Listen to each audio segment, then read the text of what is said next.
Richard Weylman is an award-winning business consultant, Hall of Fame keynote speaker, Customer Experience Hall of Fame inductee, and two-time international best-selling author who delivers personalized, prescriptive strategies and tactics to audiences around the world.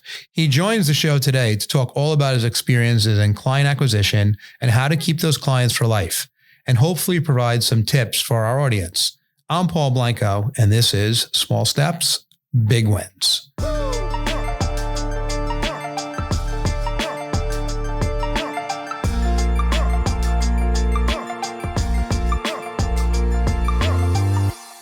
All right. Well, Richard Weylman, welcome to Small Steps, Big Wins. I'm so happy, number one, to have you on the show, but number two, to see you. It's probably been 4 or 5 years since we've got to see each other. So great seeing you, even though it's Zoom. It feels like we're actually together, which is kind of crazy how that's changed in the last 4 years. Well, thank you for being on the show today.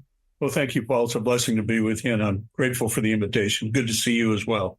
You got it. So I want to dive right in. And I guess the first thing I wanted to ask, which I don't really know, is, how did you, at what point did you decide that you were going to become a consultant, a speaker, and like someone that wants to inspire people on a daily basis? Like, how did that happen?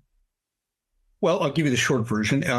It was really interesting. I had been involved in the Rolls-Royce business for many years, as general sales manager, and built the third largest Rolls-Royce dealership network in the world. And then I was involved with the Robb Report when that was getting started. And I ran sales and marketing until we had our liquidity event.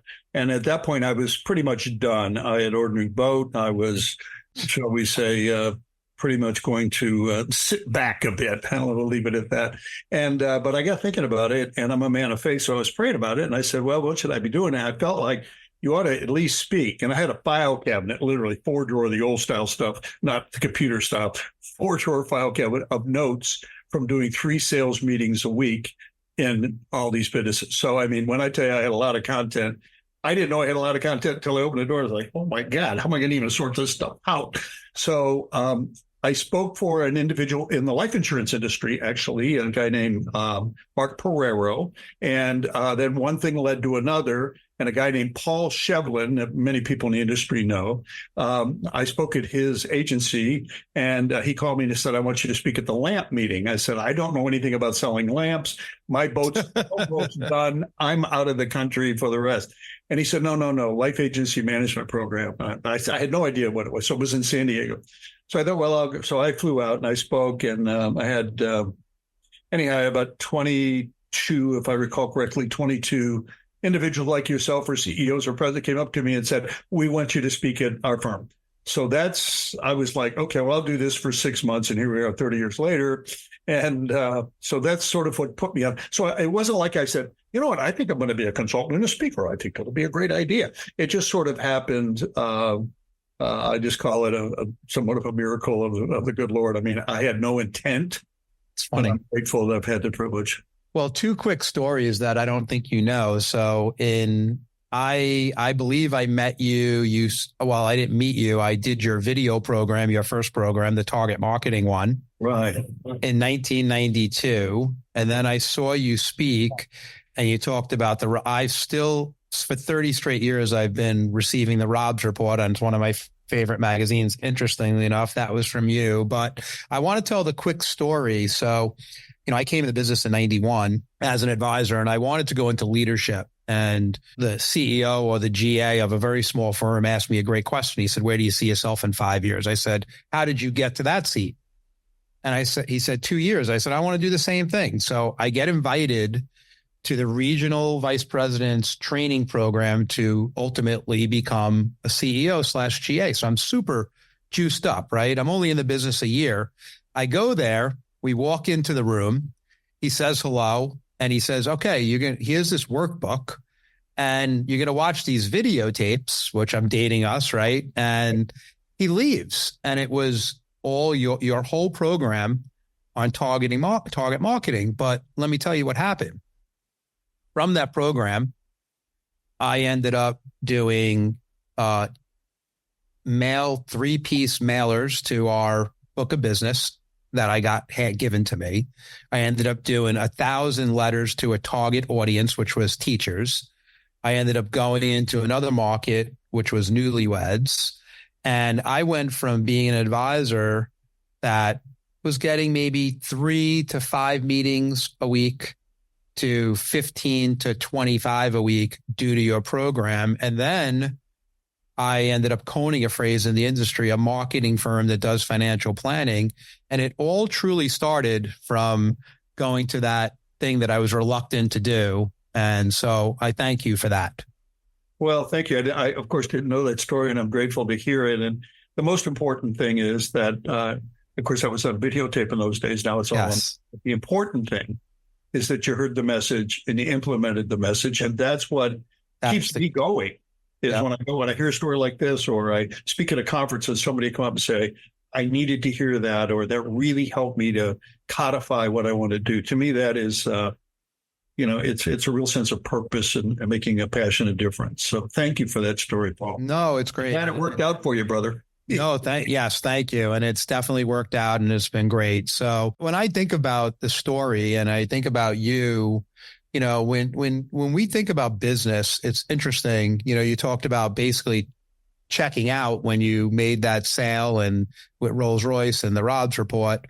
And I followed Peter Drucker forever, and when I was first early career, and he always said, you have to retire to something, right? And you've done way more than retire. You've written, 3 books since then. And you had a new one just come out, and it's called 100 Proven Ways to Acquire and Keep Clients for Life, the Path to Permanent Business Success.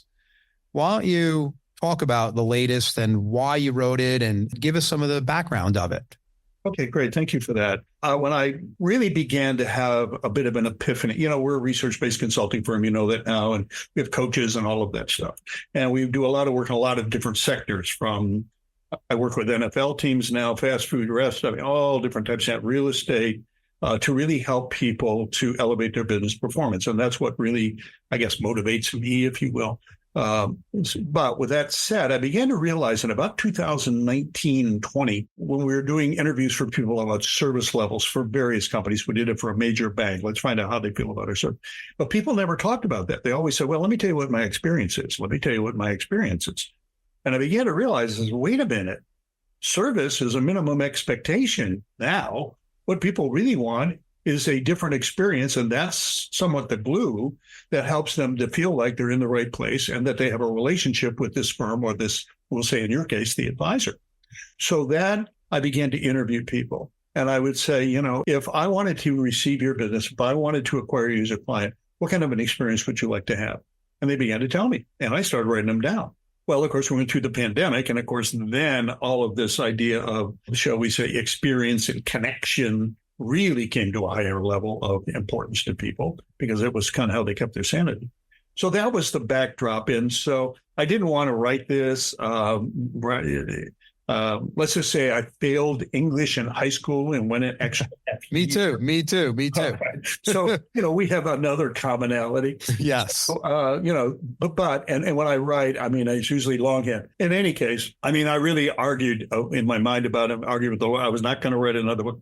Finally, my wife said, honey, you're waking up in the middle of the night, running downstairs to the office. You're going to have to do something. So I said, okay, I'm going to sit down and write. And if it comes, it comes. So, Paul, I sat down, I wrote the book, and my last 2 taken me over 6 months to do. I wrote this in 6 weeks. Wow. It was like a brain dump, and I was done. I'd been in the office about 14, 15 hours. And I got up and I walked out of the office at my home in the other part of the world, Honolulu.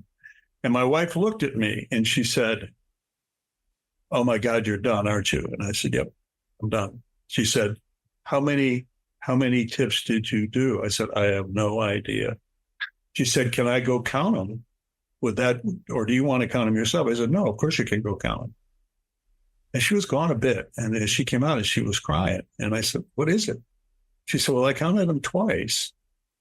It was exactly 100. That's amazing. I knew you were going to say that.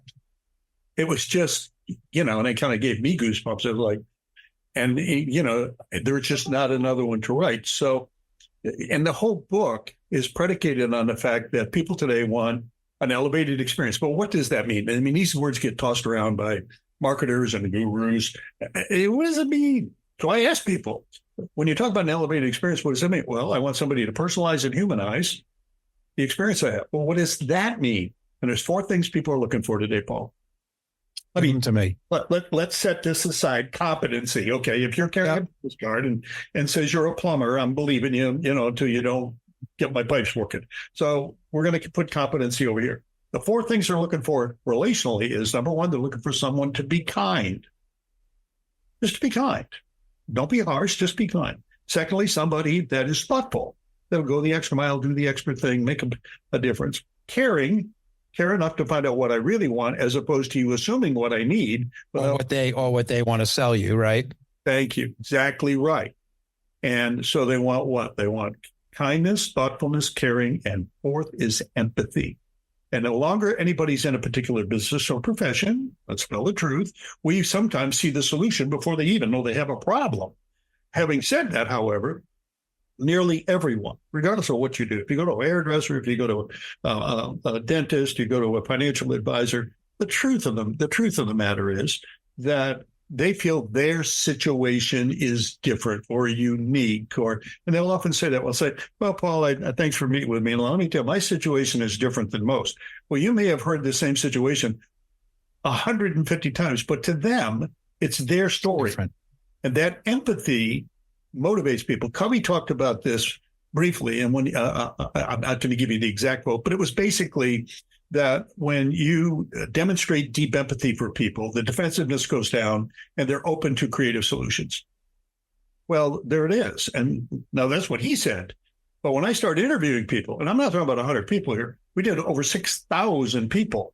And all of my consulting work, I mean, we worked with lots and lots of different firms in all different types of industries all over the world. And I would interview people and ask them, what do you really look for in experience? Well, I want somebody thoughtful, kind, caring, and empathetic, over and over and over. So then I said, well, how can somebody demonstrate that?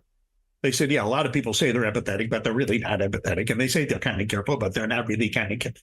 And we said, well, what would they have to do that? So that's what the book is about. This is what the consumer says. If you do this, I want to do business with you. And I know I'm in the right place. And so that becomes important. Is that helpful? Yeah, it is. And here's a question for you. Like when I think of competency, what you started with, that is a skill that you can learn maybe, right? If you have to understand your product or you have to understand that. But some of these softer skills that you're talking about, do you feel that can be taught? It can at this level. And I'll give you a very quick story for context. Well, I can give you a couple. One, Chick-fil-A is a good example. Okay. Truett Cathy was a dear friend of mine. He was the founder. He passed away. His son, Dan, runs the company now. But Truett and I had a lot of conversations, traveled, did a lot of things together. And Truett would always say, now remember, Richard, when we're up there today, we got to remind the crew we're in the people business. We're not in the chicken business. And that was his mantra. Yeah. And as a society, we've gotten down to please, thank you, and my pleasure has helped them to become the most profitable location of any fast food chain in the world. And remember, they closed November 10th and opened January 1st. They closed November 10th. They closed 52 days. That's no. I never knew that. They close every Sunday. I knew they do that. I knew they did that. So that is contextually. Oh, true. Got it. Guys, I got November 10th to January 1st, I'm closed. And I'm doing more revenue, only open 14 hours a day, everybody else 24/7 than anybody else. And I've got 52 days shorter year. So there's a message there. That's one example. Another one, though, and what did they do? They made it part of their culture to be kind and thoughtful and caring. I interviewed people on the line. I walked out. I asked Dan, I said, can I walk the line and find out what people are at Chick-fil-A? He said, sure. So I said, walk up high. We're doing a little interview, find out why you're at Chick-fil-A. Oh, we love the chicken sandwiches. They're wonderful. I said, okay, good. That's why you're here. Well, no, they're so polite and they're so kind and they're so nice. And then there's one little girl, I was somewhere in Illinois. Anyway, I walked up and so I'm walking down the line and she jumps out of the back seat, jumps up between her mother and the doorpost and goes, and I like coming here because they always give me extra pickles and they never have to ask. And I thought, well, there it is. There it is. Thank you very much. And then one other quick example of how you can, from a training perspective, I had the privilege of working with Freddie Steakburger and Custard. and they are a small, wonderful fast food chain out of Wichita. They'd called me, not all the backstory. I went out, I met with them, the board, I audited. We do a lot of audits of organizations now. So I went to 5 of their stores to see what we could improve. And I said, okay, the first thing we got to do is we got to come up with a thing called the Freddie's way of doing business. In other words, a cultural statement about the, shall we say, just for this conversation, shall we say, the type of experience we want our guests to have. Yep. So we came up with that. Basically, a fun environment served with genuine hospitality. And then we taught the entire crew what genuine hospitality did. And we do it with virtual, meaning a virtual saying that we say, when I say virtual, I'm going to talk about Zoom. I'm talking about, here's what we're going to talk about today. So the crew comes together, every shift. All right, today we're going to focus on being smiling friendly to every single customer. Everybody got it? We're going to smile and be friendly with every customer. Then the next day, it's like, we're always going to say thank you, please, and my pleasure. We got it? And the whole crew has learned this. All right, now let's stop here. What's the net result? They just won the National Restaurant Award for the best fast casual in the United States. They beat everybody, Smashburger, Culver's, everybody. Minnesota Vikings, we worked with them when they opened a stadium. Kevin, he's now president of Chicago Bears, but he was COO there. And he called me and he said, I need you to come up here and do an audit. And we got to elevate the experience for our fans. So I went through and anyway, we did a lot of things, right down to putting cords in the suites for every device so people can charge their phone. How's that? Anyway, so we had our first meeting, and long story short, Goodell gets up now. He said, I want to tell you something. You got a great stadium. He said, unfortunately, the team didn't win this year, but I want to tell you, I don't know what you've done with the experience here, but you've gone from 17th in NFL revenue to 7th with a losing team in 1 year. Now, let me tell you something, Paul. The difference between 17th and 7th is a ton.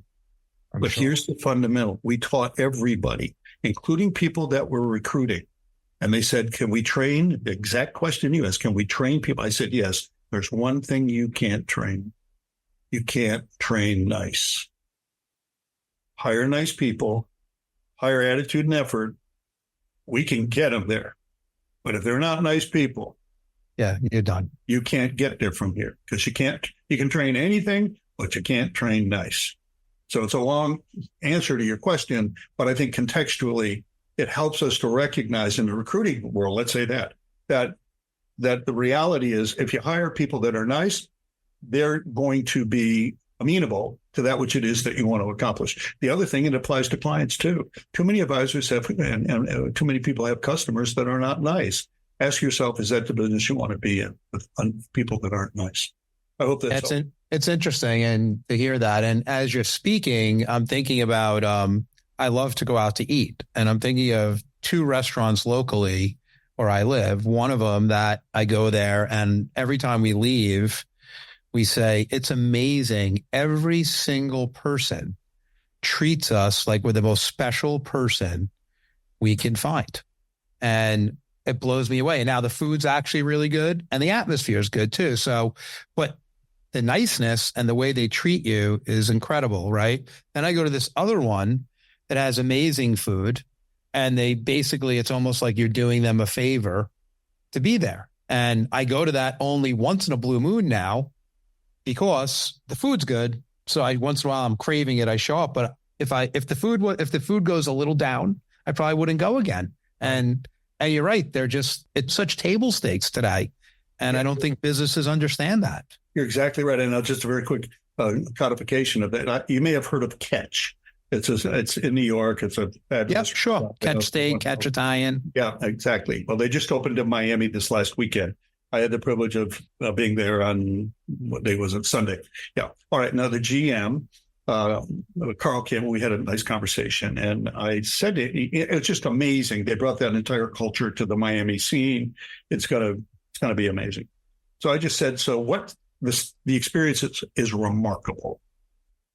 And he said, well, Richard, here's what we do. Because he knows I wrote this book. He said, let me tell you, because you'll get this.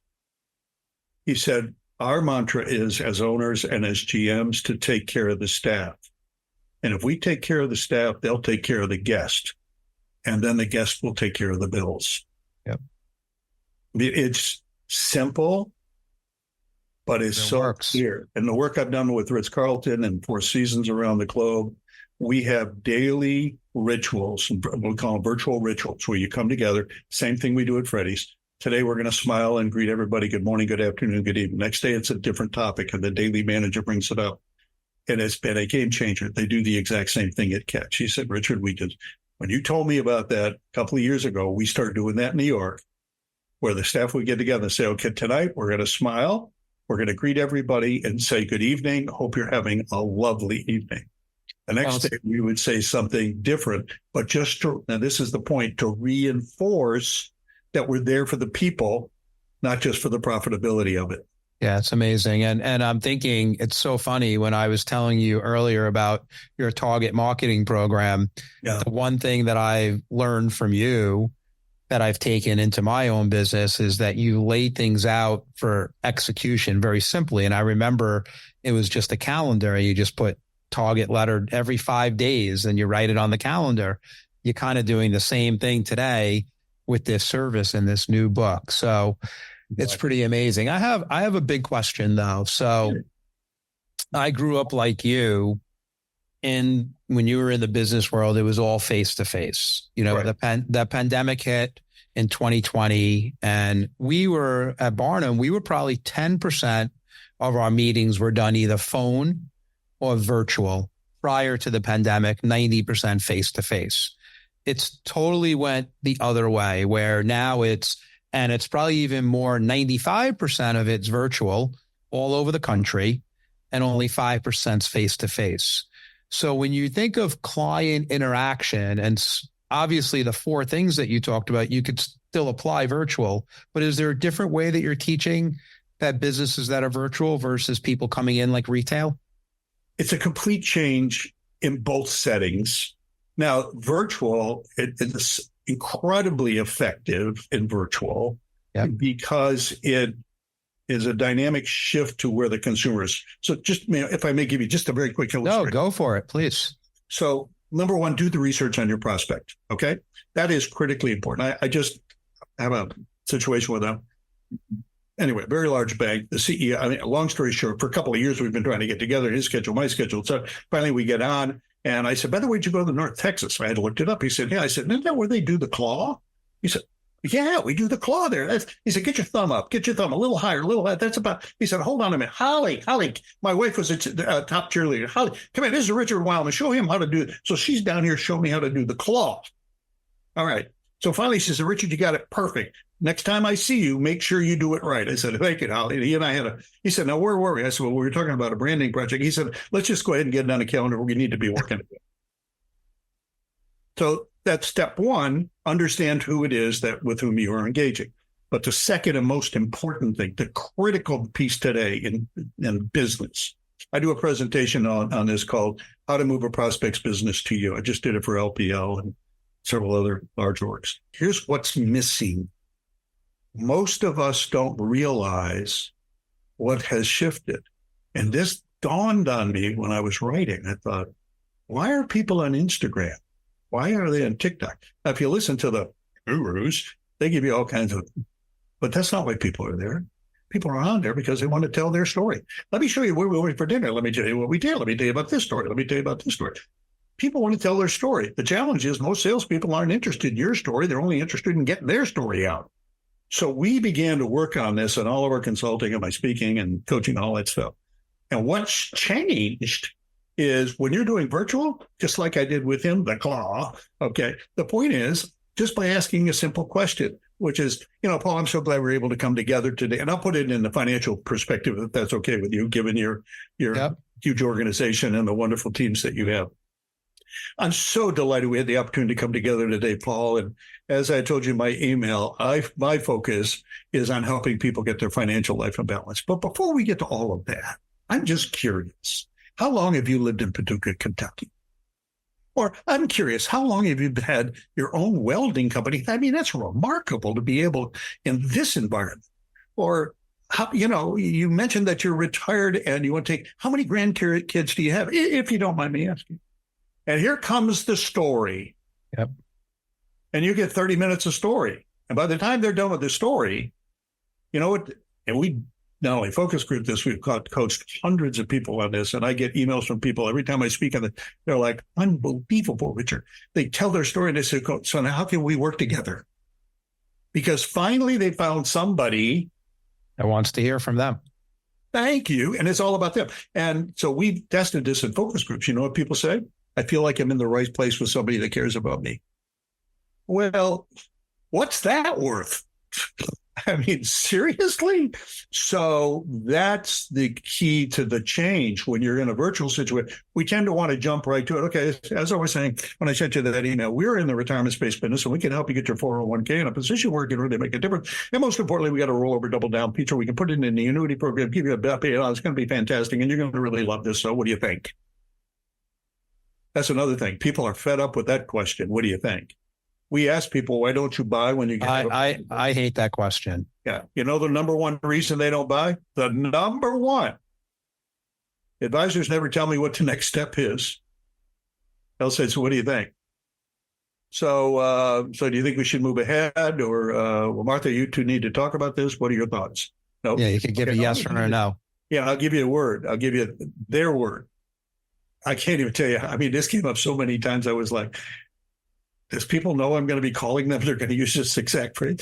They would just tell us what they would do with the next steps they're going to take on our behalf. And I started to hear that. My interns came and said, everybody's talking about what it does for them and their behalf. Yeah, because guess what? When I tell you this is what I'm going to do here's the next steps we're going to take, Paul, to make this happen on your behalf. People are like, okay, what's the next step?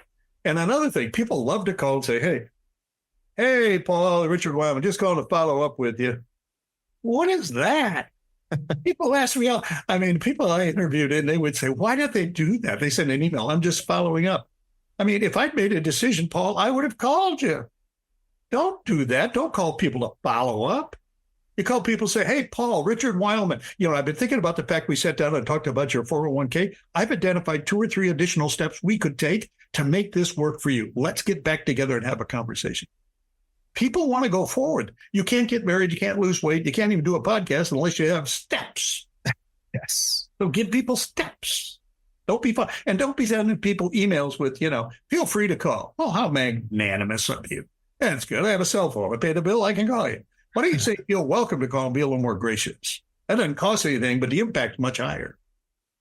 It's just, as I'm sitting here listening to you, you think about scrubbing your language and thinking about all you're doing is just you're saying similar stuff. You're just approaching it very differently. Mm-hmm. And it's amazing that if you just work on that, that's going to change the game for you.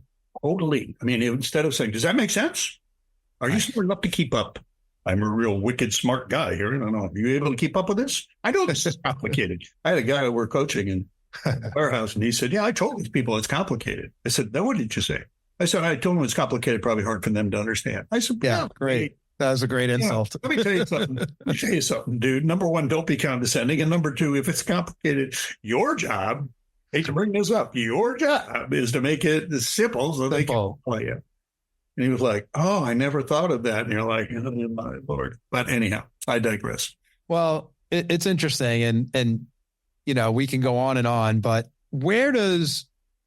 I think I know the answer to this, but where does your passion come from to continue to do this and go down this journey? Like I get that, you built these other businesses and then you were deciding to, step back for a while, then you jump back in, but you jump back in for 30 years and now you wrote this book and, the passion and the energy that you bring to this, where's that? What is the mission? Well, that's an interesting part too. What really drives me? First, this is a gift. And I know it's a God-given gift. So I was an orphan. I lived in 19 foster homes. I went to 11 different schools. So for me to be here today, even in of itself, is remarkable. So we'll just leave it there. Yeah. But I think what I know really motivates me and makes me to go is, I get up in the morning, I I have I have a time of meditation. I exercise every day, and the thing I'm always thinking about is how can I help that person or help that individual? How can I clarify a complex thing so that people are able to move to the next level in their career or their business or their sport or whatever it might be? So, from a mission perspective, I just want to help people elevate their performance in whatever area they want to be in, whether it's in leadership or recruiting or being an advisor.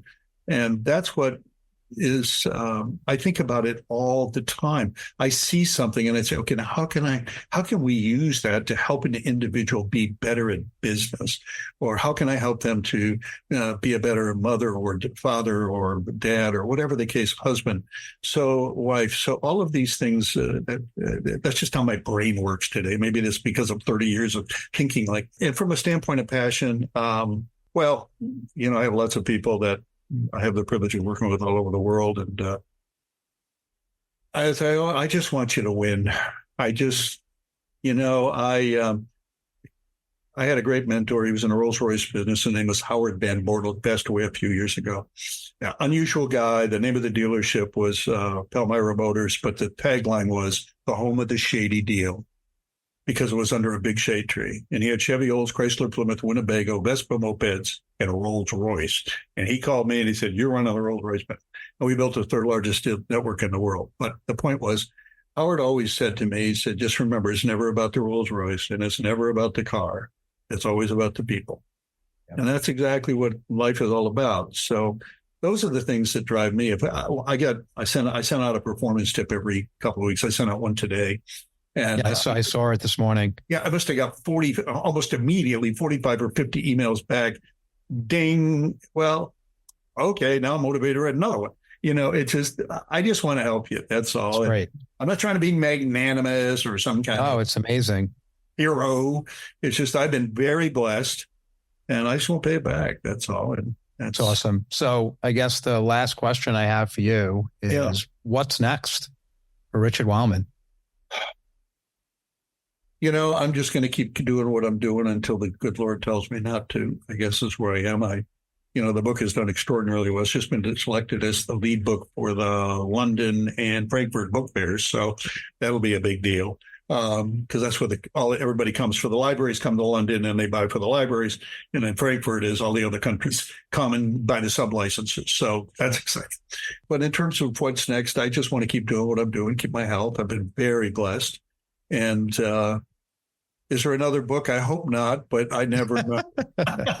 Well, maybe this one, instead of 6 weeks, will take 3, and the last one took 6 months. So maybe in 3 weeks you can grind one out. But listen, well, it just gets in your head, Paul, you write, and it just, I fought it for months. My wife would say, "How you do?" Well, okay. Can I give you a real quick story? Very quick. Yeah, please. All right. So I don't know. It was many months of, she'd say, what are you going to do about the book? I said, I'm not writing. I'm not going to do this. She said, honey, you got pages of notes all over everywhere. And I said, no, I don't really feel like I should do this. I don't feel led to do it. And it's not that I didn't want to take the message to market. It just wasn't organized in my head yet. And then finally one night, very quick story. We're sound asleep, and I woke up in the middle of the night, sat straight up in bed, and yelled, "It's the predicate! It's the predicate!" My wife woke up. What? Predator? And Rolex, my wonder dog, he starts barking. He's like, he's thinking I'm yelling predator. I said, "It's the predicate. The predicate's the problem." She said, "What are you talking about?" I said, "Listen, when you say to somebody, if you don't mind me asking, Paul, they're immediately defensive, no matter what you ask them. If you don't mind me asking, how much money do you have? If you don't mind me asking, what kind of house you want? If you don't mind me asking, people immediately get defensive." I said, if you put the predicate on the back, it's going to change everything.